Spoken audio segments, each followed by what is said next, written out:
How's it going, guys? My name is Nick, you're on the roads way south, and thank you so very much for joining us on another video on this stunning Sunday morning on the coastal route of Gordons Bay, just outside of Cape Town. Now, we're lucky enough to do a video actually today full of familiar faces, which makes it a lot easier. First of which, and like usual, we've got James and Branden. How's it going, guys? Hi, guys. Morning, going good. Brilliant day. Yeah, the trio is back together.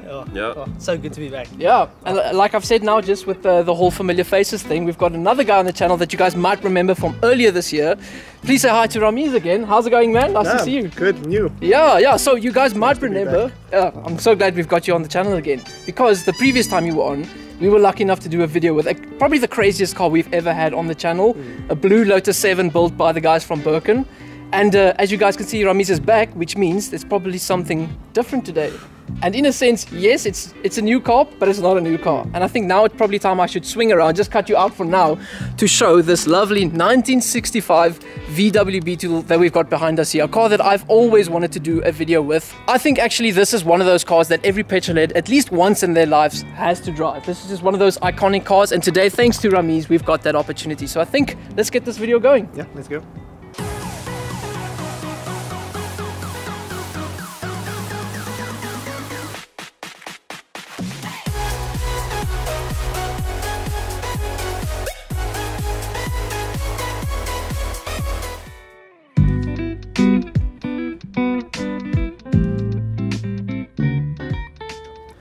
Okay, so please excuse the sunglasses. I've got sensitive eyes here, so I'm going to use these just for now. We've also given the camera to James because I felt with the Lotus video we've got a really good dynamic going on there. So James is holding the camera first. Thanks, man. All good. I think most important question first, same as with the Lotus, like how and why and where did this car come from? And like, please talk us through that experience. So it was more of an opportunity. We were looking around for cars. We were always looking at any classic car just to restore, and we looked at probably 10, 20, 30 cars, my friend and I. Jeez. And we stumbled across the Beetle, and he was like, I think this is one of those rare ones that we really want, but it was disguised, right? Like I sent Nick the pictures of it, how it looked before. They had hand-painted peace signs on it. A real flower power car. Yeah, it was like, you know, the diamond in the rough type of thing. And we went to go and look at it, and we saw like this is actually one of those, and we saw it for the potential that it is. And then we took it home and started the restoration process. And I mean, clearly you can just see from this angle we've got going, that this car looks absolutely immaculate. Everything from the white wall wheels to this stunning light blue pastel kind of blue color that we've got going on there. I don't even know where to begin. I think I'm very ill-informed when it comes to the Beetle, but please, if you don't mind, walk us through like what parts you had to spend a lot of time on in terms of sourcing parts, and where did you spend a lot of time on working with this car? Okay, so I follow a restoration recipe or restoration process in a way that gets it done as quickly as possible, where everything is kind of done at the same time and then there's just one assembly part. Okay. So what I did first of all was took the car out, took it to the mechanic. First thing was the clutch needed changing, the brakes needed changing, engine seals needed changing. So the first thing they do is take out the engine. While the engine's being worked on by the mechanic, the car gets sent to the panel beater. Yes. He then decides, okay, you know, here's the color, this is the original color, can we match it? He removes any rust, he does the spray work, he strips the car out completely. While that's taking place, which takes about 3 or 4 months, while that is taking place. Oh, you've got time to do the other things. Yeah, so while that's busy, yes, the interior gets sent away. So the interior went to the interior guy, the wheels get sent to the wheel place, the wheels get powder coated, the interior gets done, the roof lining gets done. I mean, it seems like you've got a real good head for planning out how to restore a car as quick as possible. Yeah, and then once all of that is done, it's basically like a factory, you know. I'm like, I literally go back to the panel beat, I say, here's your wheels, here's your seats, here's your new bumpers, please fit everything. And everything gets fitted back, motor gets put back, car's done. And look how beautifully everything just came together. I'd love to just walk around if you don't mind. Yeah, sure. Yeah, like I mentioned, the white walls are probably one of my favorite things. I saw on the pictures, I'll upload a few things over the screen now in terms of what the car used to look like and what it looks like now. The previous car didn't have the white walls. I'm guessing it's other tires. Yeah, so the original one, I got it. It had a pair of Rust-style wheels, which are also Beetle wheels. Okay. We like to call it the golden wheels of the Beetle era because they got worth quite a lot of money. Wow. But yeah, so that was actually the wheels that came, but it wasn't the wheels that came with this car in '65, and that was my idea. Kind of you wanted to get it period correct. Exactly, period correct. Okay, that's fantastic. And that's just the idea behind it. So these are just the original Steelies, powder coated. So I powder coated it specifically. For those who don't know what powder coating is, it's instead of spray painting it, you bake powder onto the wheel, so that if any paint chips, the paint doesn't peel off like spray paint would. So it's a longer durable idea. The tires also came from a 65 model. I sourced it from a guy who I was telling you about, who builds Beetles and Porsches and so forth. So they're very, very old, and you can see like the tire tread is very different to what you'd find on a normal car nowadays. Yeah. So that's also quite cool, so it matches everything. Yeah, and I mean, now to the heart of the Beetle, probably one of the most iconic engines ever made. Something you still see used up until this very day. Walk us through it. Yeah, so this is a flat 4 1300 twin port Beetle engine. So in the restoration process, first of all, like I said, it needed a new clutch.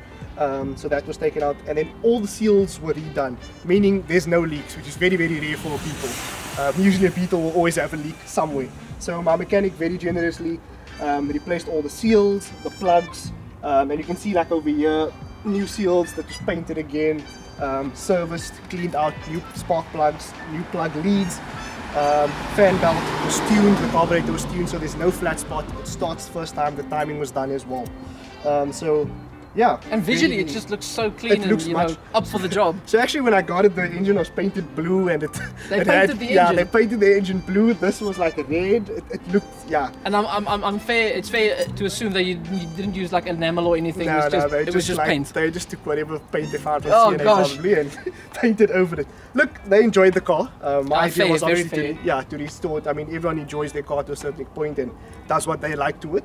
My idea was just to get it back to as original as possible. So my next thing actually is to get an original airbox, yes, which is proving very difficult to find. The exhaust on over here, so you'll see if you come closer. Yeah, the tips are quite hidden. Yeah, the tips are quite big. So this isn't the original exhaust. The reason I kept the exhaust though is because the exhaust comes from an SP Beetle. So in 70, I think 75, 76, somewhere around there, South Africa produced the VW Beetle SP, which is like the GTI of the Beetles back then. There's very few around, and when you do find them, they're quite expensive, but the box actually comes out of one of those Beetles. So I had to manufacture, like Powerful had to do something for me just to make the tips fit in that correct holes. Oh, I see. Because the actual SP Beetle exhaust would come out a bit further out, and that obviously there isn't space for it. So I'd still say you did an excellent job. Yeah, they did a good job, and that's why it sounds like it's more of a deeper sound. Yeah. Whereas your original Beetle would have a much more quieter, it's almost like a whistling noise actually, because of the thin exhaust pipes. That's fine though, because you know the roads west south, we like it loud. Exactly. That's awesome. Yeah, so that's the engine. Okay, so I was very happy about this awesome stunning day that we've got, but I'm sweating. I don't know about you guys. Ooh, it has turned out much hotter than I was expecting. Sure. But luckily now the intro's out of the way. We've talked about the cart, you know, up until now. We're all going to hop inside. I think this is going to be very fun for all of us to experience the cart. A big happy family. Yeah, experience it at the same time. We're going to go for a road trip. I'm going to switch over to GoPro sound, so if anything sounds weird, please don't blame me. Yeah, let's go. Cool. Shot. Okay, hopping into the car here. On first impressions, these seats are crazy. They're like little sofas. Yeah. It's very nice. Okay, soft. Close the door. Here we go. Woo! We don't have safety belts. Unfortunately not. But today the nice thing is we're just going to experience the drivability and the emotion of the Beetle rather than its performance, I think. That's what Cruising, the car's about, yeah. Yes. It's the first time I'm driving with 4 people in this car. My brakes are going to work today. It's a new world to us. We weren't even born completely, or close to being born. Our parents were barely born. Yeah, man. It's a different world to experience for us. Yeah. Because we're so used to like electronics and traction control and ABS, and this is like It's amazing how far it's come. yeah. It's that raw, it's going to be that raw And we were like sitting there now, and there's like a Volkswagen, I think it's what, a Passat behind us, and it's crazy to think that this car was the start of like the cars we have today. This was the very first Beetle, but actually initiated by the man Adolf Hitler himself to be a car for the people, and it was so successful. I think if my numbers are correct, they produced more than 21.5 million Beetles since 1983. That's crazy. Which is actually a record. It's the longest term a car's been produced on the same platform up until now, which is mind-blowing. And now we're sitting in one for the first time. It's an honor. It is. And I think a lot of people have a close personal connection with the car, because my father, it was his first car. It's like just out of university, that's the first car he got. Yes, So, my mom had one. Yeah, my dad as well. That's crazy. What I was saying earlier is it's funny how many people actually stop you in this car, and it's mainly older people. And they'll stop and they'll be, and they'll just be like in awe. They'll be like, You know, I had 3 of these, or I had 2 of these. And yeah, so many good memories in it. Nostalgia. It's such a nostalgic car. Everyone's got like some kind of connection to this car. Exactly. Even if you or someone you know doesn't own one, when we grew up, I'm not sure if all of you remember, but pop culture wise, we had the movies Herbie, we had the Transformers animated series where Bumblebee used to be a yellow Beetle. Even things like that, the Beetle has somehow made its way into everyone's life. Exactly. Yeah. So I know this is probably extremely irrelevant when it comes to this car, but it wouldn't be a Roadsway South review if we don't talk about the power figures, weight, and everything like that. Do you know some of the figures all fair? So the weight is about 760 kilos, which is not, it's quite light. How light was the Lotus again? About 500. So it's almost light as that Lotus. And I remember we're adding at least 200 kilos now to it, so it's probably a bit more. Yeah. But it's about 760 kilos. The horsepower, I think, on this motor, the 1300, was about 45 horsepower. So I think that's about 35 kilowatts. So it's just shy of my Audi A4 of about 150 kilowatts. So. But we're laughing now, eh? But on our way up this little mountain pass that we're driving now, I was like, this car's nippy. It's not, you know, letting us down in the bends. Yeah. Obviously, you have to downshift every now and then. But you know, what modern small capacity car don't you have to downshift? So there's a reason the air-cooled motor stayed popular for such a long time, and that's one of the reasons. It's easy to maintain, it's good to look after, and it's not at all slow, you know. Yeah. Okay, so Ramesh has now kindly allowed James to hop behind the wheel. He's actually the only one between the 3 of us that's actually driven a Beetle before. Yeah. We're all gonna have a spin, but we'll see how James gets along first. And I've got the biggest hill to start on as well. So easy, eh? Pro. Oh my goodness, the steering wheel is like... Yeah, it's very easy. It has a lot of play. There we go. There we That's go. fine, that's smooth. It's not too difficult though, and the steering wheel is like... The mechanic did an excellent job with this, like the clutch and everything, so drive very smoothly. It wanders a bit on the road. Yeah, the steering play is quite, and it's not center either, but it goes.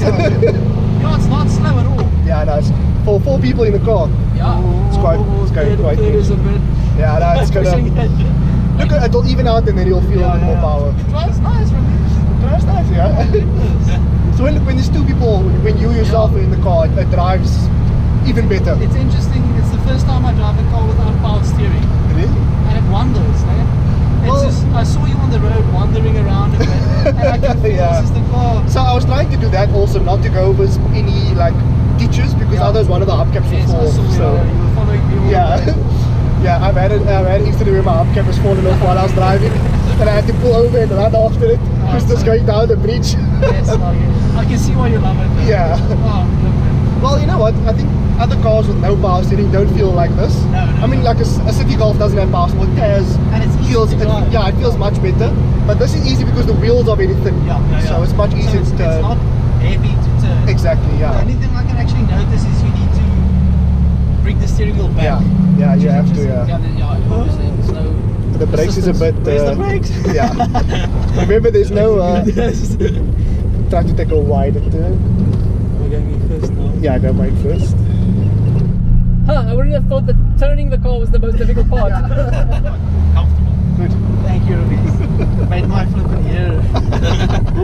Okay, next up we've got Brandon in the car. He's gonna have a shot at driving, and all I'm gonna say is good luck.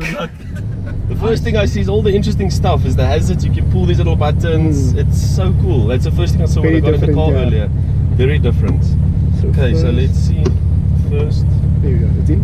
Okay, now we have to do nice rev.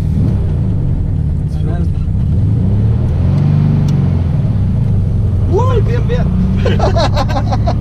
That feels very interesting. That was good. That was good. Yeah. a bit more enthusiastic than mine. Yeah, there's it. Yeah, sometimes you touch the next person's leg by accident. The shift to second is difficult, man. It's difficult, but it's still. But it goes in. It's different. So I think like Ramesh said, when you shift you have to do a little blip in the neutral spot. Okay. So I do like holding the steering wheel. It's nice, man. I see what you mean with the steering That's wheel. a bit play, yeah. It walks around. That is so cool, man. Sure you don't want to wear your flat cap with this, it'll look so good. A Beetle and a flat cap. car. That's so cool, just saying that we're driving a classic car on the roadway south. I'm so happy. This is really nice. And this little mirror, I mean, that is so cool. Small, eh? The frustrating thing is not having one on this side. And I refused to put one on because it didn't come out with one. Yeah. So Thank you so much. That was so fun. I really no enjoyed problem. that. Yeah. Alright, so now we are nearing the end of the video actually. But before we get to that, it's my turn to go for a spin in the lovely Beetle. I won't lie, if I said I was nervous, I am a bit. But it did seem like Branden and James got themselves sorted out quite easily. Yeah, it's not the most difficult car. You've driven the most difficult, so you're fine. Yes, I don't think many cars can compare to that Lotus. So. Yes, so everything's so far. Okay, let's see what this is like. Just press that hard.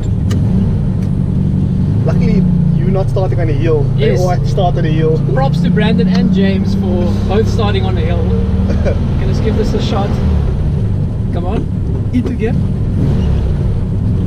Okay, yeah, it's smooth, it's smooth. There was some lag. Yeah. But like James said, no power steering obviously. Indicator this side and a lovely metal rod. And then this brake, ooh, the brakes are hectic. Yeah. Okay, now for my hill start session here. Turn a bit more in there. Okay, we're turning. Yeah, there we go. Yeah, there we go, you're doing it. There we go. Okay, and the most difficult part is out of the way. So there's no self-cancelling. Yeah. There we go, into second. Yes, it's going. Get there. Okay, and now we've got the seaside and the lovely wind coming into the car. And I'm in a Beetle, driving a Beetle for the very first time. There we go. Well, gets easier. What amazes me is that a lot of people say this was their first car when they started learning to drive. This will teach you a lot. You can drive this, I'm sure you can drive anything. And like you said earlier, now we're a little bit lighter. Yeah. So I can actually feel there is some power. There is some power, somewhere down there. But this is not the car for that, this is a car for... It's just for going at a normal speed, yeah. It's not an unnecessarily fast car or anything. But it's very smooth. Yes, like, definitely. Suspension-wise and everything. Even in the back, you're basically sitting on the wheels. I'm very interested to hear the experience of sitting as a back passenger. It's not much different to being in the front, to be honest. It's still comfortable. Yeah. There we go. The steering wheel's massive. Yes. This car like screams at you, please change gear. Yeah.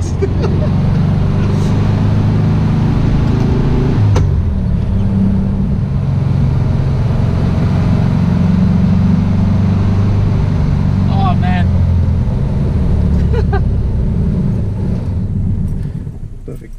I did it. You did it. Thank you so much, man. Nah, you're most welcome. There we go. Alright. Just letting go of everything on this hill. It'll stand. It's quite strong. Okay, so now we've had our very nice iced coffees and cold water because that was very necessary for this unexpected hot day. We had rain yesterday and now we are sweating like crazy, but that's all worth it in my opinion because this has been such a special day. Like, I don't know about you two, but I've been wanting to drive one of these for ages now. I think it's just one of those cars, one of those iconic pieces of design and automotive creation that needs to be in the world, otherwise it would be an empty place without it.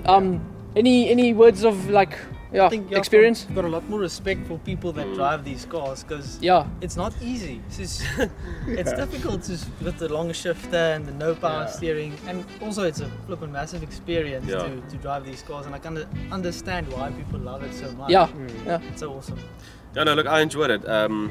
Like, I just remember being young and when you see the Beetles, you get so excited to truly experience it now and go through those emotions. Like, when I got into the car to drive it, you just feel it's a complete different mindset almost. It's very different. So I really enjoyed it. It was really so much fun and experiencing that, but it's definitely different. It's like, it's like nothing props to them driving those cars around. So. Completely different to anything we've ever driven before. Yeah, no, we're very spoiled with the cars we drive nowadays. They've been assisting us. Yes, everything, I mean, you could stop on a hill and the car will brake for you. Exactly, But I thoroughly enjoyed it as well. It was nice having the experience of everyone in the car as well. I'm so glad, man. Thanks a lot. Like, you never get to experience that. And just to think back in whatever year when this car was driving around brand new off the floor, a family had 4 people in that car. And that's what it felt like, which is amazing actually.